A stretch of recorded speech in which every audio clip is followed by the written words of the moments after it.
he never wrote his history like it's written today of the past, but the wise black man in that day wrote his history in the future.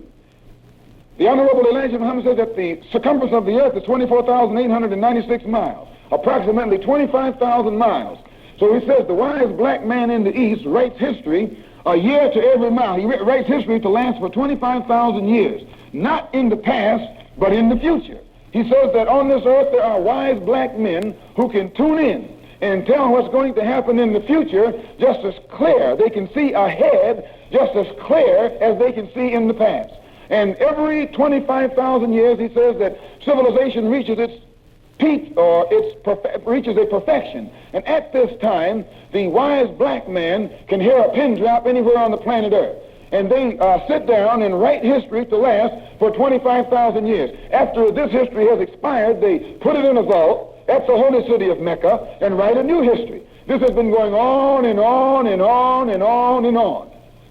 So he says, in the year one of the cycle in which we now live, the king, he says, in the East there are 24 wise men. They're spoken of in the Bible as 24 elders, or 24 prophets, or 24. Muhammad says that when these 23 men are called together by this one, which makes 24. And these 23, presided over by the 24th, are spoken of in the book of Revelations, where John said he had a vision in heaven where there was a throne.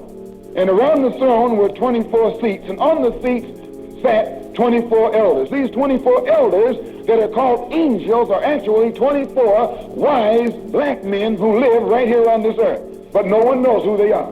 At the end of every 25,000 years, this one calls all of them into conference. And they sit down at the holy city of Mecca. And he informs them that the history for the past 25,000 years has expired. And it's time to write a new history. So these scientists begin to tune in on the population of the planet Earth. And he says that back in this day, at that time, there were 5 billion people on this earth, all of them black. Not a white man in sight. 5 billion people, not a white man in sight. So he says that when these 24 scientists begin to tune in, they look down through the wheel of time. They can tell not only what the people on this earth are thinking, but they can tell what their children are thinking, what their unborn children's children are thinking, what their unborn children's children's children are thinking. They can look right down through the wheel of time and tell minute by minute, hour by hour, day by day, week by week, month by month, year by year, for 25,000 years exactly what is going to take place. And they discovered that in the year 8,400 to come, they would register among the 5 billion black people, 70% would be satisfied and 30% would be dissatisfied. And out of that 30% would be born a wise black scientist named Yakub.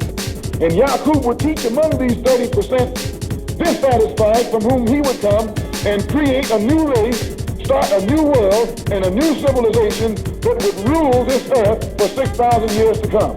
So they brought these findings back to the king. It was put in the book. And by the way, that which is written to last for 25 years is called Holy Quran. The Honorable Elijah Muhammad said that this was put into the history. And then when the year 8,400 came, Yakub was born. When Yakub reached the age of 6 years old, he was playing in the sand one day with 2 pieces of metal, 2 pieces of steel. At which time he discovered what is known as the law of magnetism, that unlike attracts and like repels. 2 objects that are alike repel each other, like 2 women repel each other. But man and woman attract each other. Unlike attract and like repel. Yakub discovered this. So Yakub knew that all he had to do was make a man unlike any other people on this earth, and because he would be different, he would attract all other people. Then he could teach this man a science called tricknology, which is the science of tricks and lies. And that this weak man would be able to use that science to trick and rob and rule the world. So Yakub turned to his uncle and said, when I grow up, I'm going to make a man who rules you. And Yakub's uncle said, what can you make other than that which will cause bloodshed and wickedness in the land?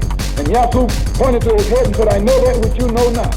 Yakub was born with a determined idea to make this man, because it had been predicted 8,400 years prior to his birth that he would be born to do this work. So he was born with this idea in him. And when his uncle realized that this was he about whom it was prophesied, his uncle submitted.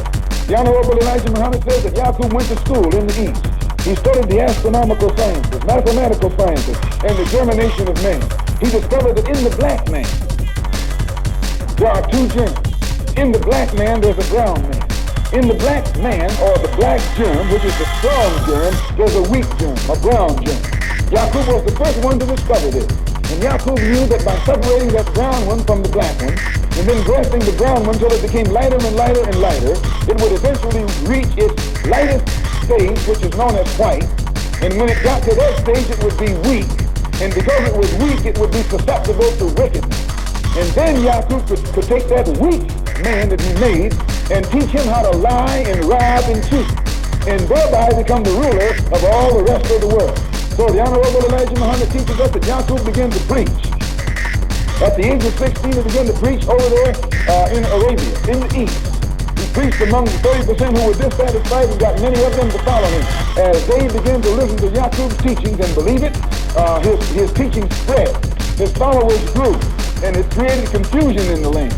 So the Honorable Elijah Muhammad said that so much confusion came into existence over there that they threw Yakub's followers in jail. And as fast as they were thrown in jail, they taught more people. So the teaching spread in jail. Finally, Yakub was put in jail under an alias.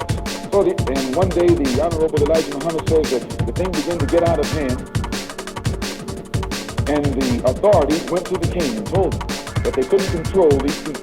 But that they had the leader of the people in jail right now. And the king said, take me to him. And when the king went to the jail where Yakub was, he greeted Yakub. I said, Assalamu alaikum, Mr. Yakub. I know you're Mr. Yakub. And Yakub said, Wa alaikum salam, I am Yakub. And the king said, look, I come to make an agreement with you. I know that you are the one that it is written, or